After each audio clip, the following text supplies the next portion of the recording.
It's 3 a.m., you wake up in the middle of the night. You lie there, annoyed, checking the clock, worried you won't fall back asleep. You've been told your whole life that a good night's sleep means 8 hours straight, no interruptions. So waking up at night feels like failure. But here's the strange part.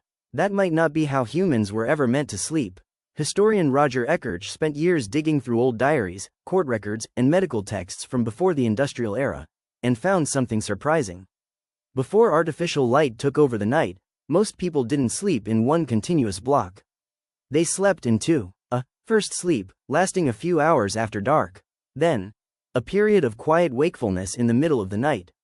People would pray, think, talk quietly, or just lie there. Then a second sleep, carrying them through until morning. This wasn't insomnia, it was simply how the night worked. So if that was normal for most of human history, what changed? Light did. Neuroscientist Charles Czeisler has spent decades studying how artificial light disrupts your internal clock.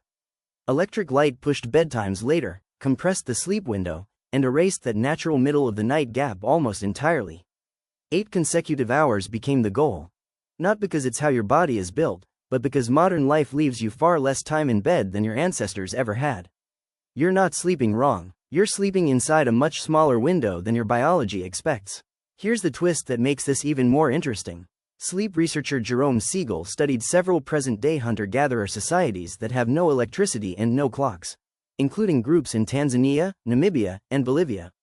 You'd expect them to sleep in that same two-part pattern Ekirch found in the old records. They don't. They sleep in a single block, and often less than 8 hours a night. No midnight waking period at all, which means segmented sleep isn't hardwired into your biology either.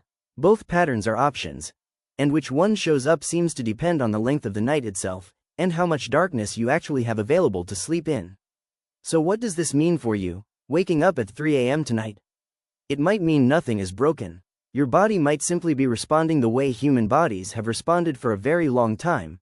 Reacting to darkness, reacting to light, adjusting itself in ways a strict 8-hour rule was never designed to allow for. The real problem isn't waking up in the night, it's the panic that follows it. Lying there, checking the clock, calculating how many hours you have left, stressing about the sleep you're losing. That stress is often what turns a normal nighttime pause into actual insomnia.